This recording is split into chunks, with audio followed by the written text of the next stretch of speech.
And in this case, now for getting the correct height so that I don't get any slop here, for the hold downs, or this way, sorry, I put the vise in another vise so that this part will be well,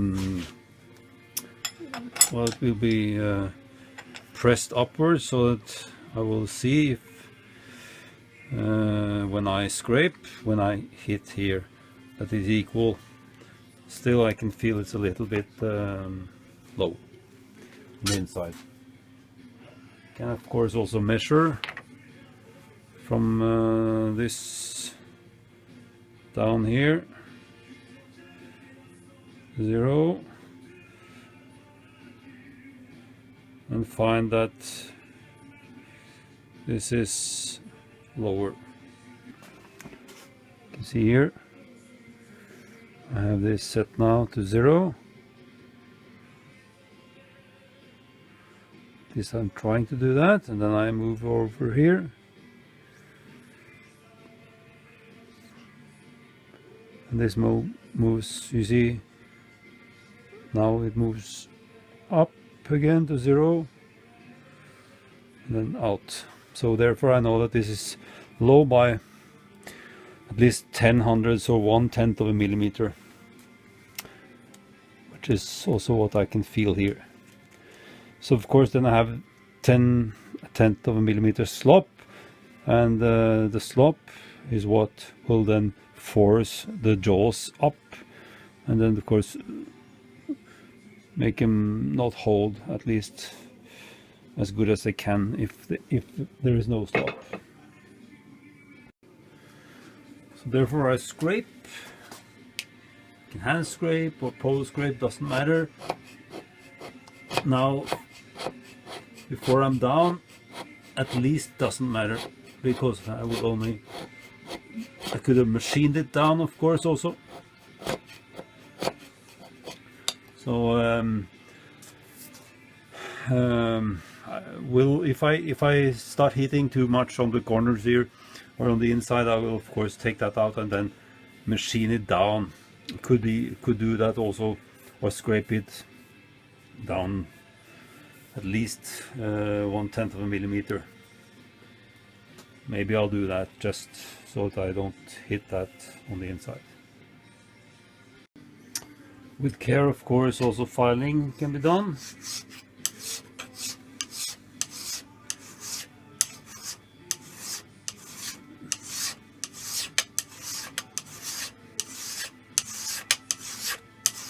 I think it's a bit slower than scraping it down, but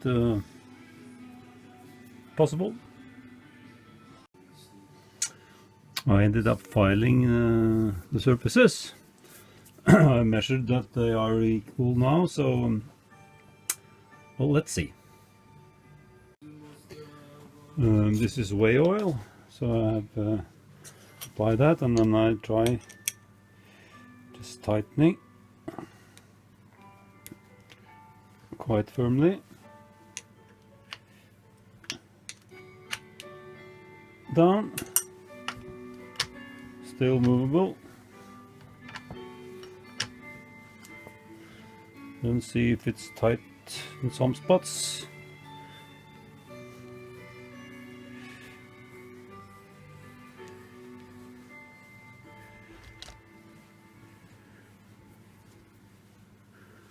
Seemingly no.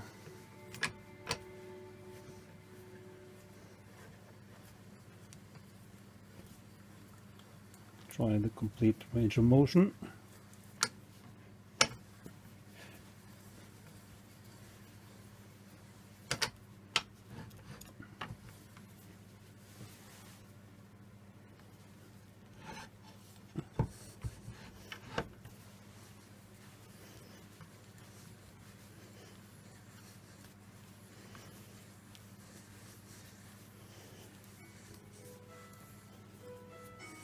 No,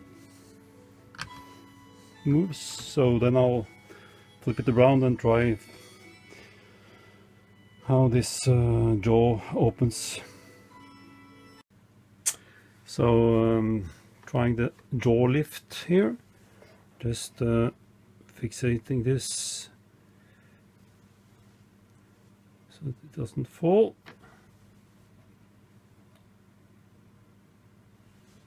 Like that. And then I'm zeroing the indicator on the movable jaw.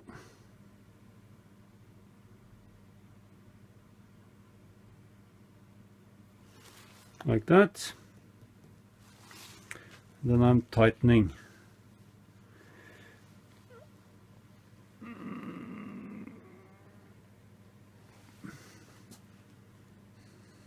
So it moved 1/100th of a millimeter, and that's about as tight as I will ever try to torque that.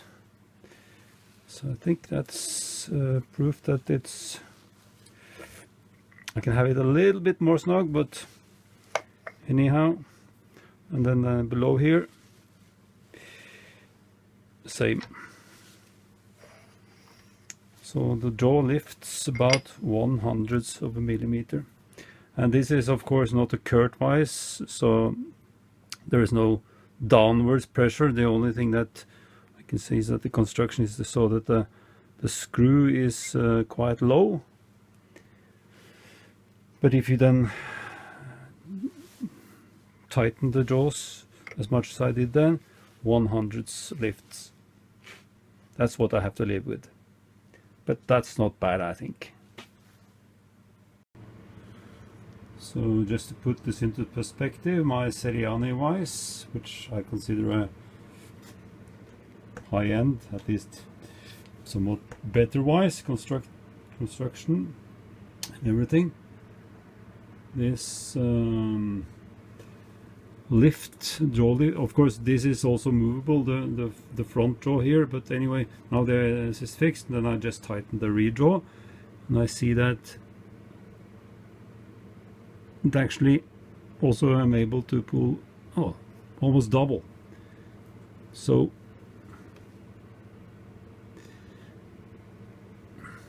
(2/100th of a millimeter). That's a bit worse actually than my newly restored Russian vise.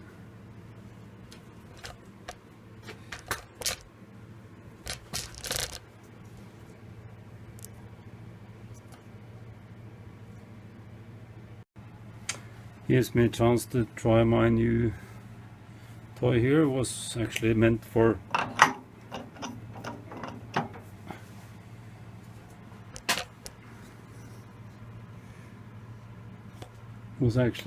the cast iron long straight edges. But we can see how this functions now.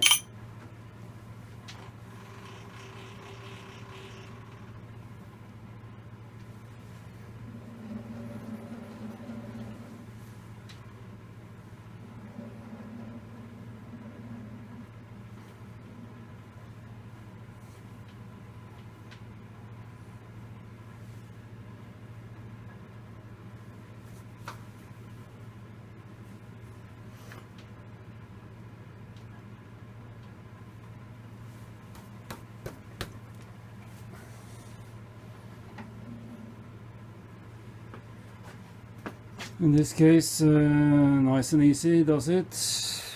I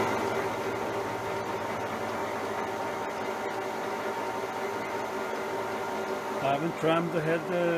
Typically I just use the angular setting, but you can see then that it's not all flat. It's a little bit down like that.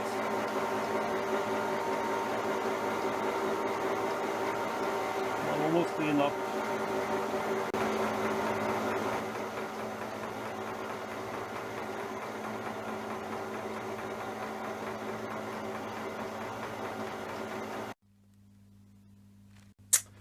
Yeah, the surface quality comes quite nice, I think. Almost like ground. And it's hard to see the split there, but It is there. So I'm pleased.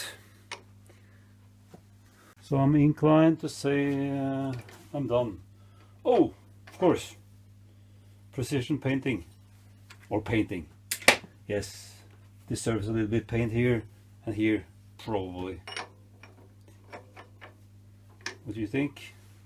Gray, green, not caterpillar yellow or Volvo yellow. I'm just kidding. The main thing is at least that it's clamping okay and everything is functioning. And actually I think this will be my primary vise on this one. It fits better to the table. I think just tram it, then okay. Good. One project, I will say, complete then. Several to go.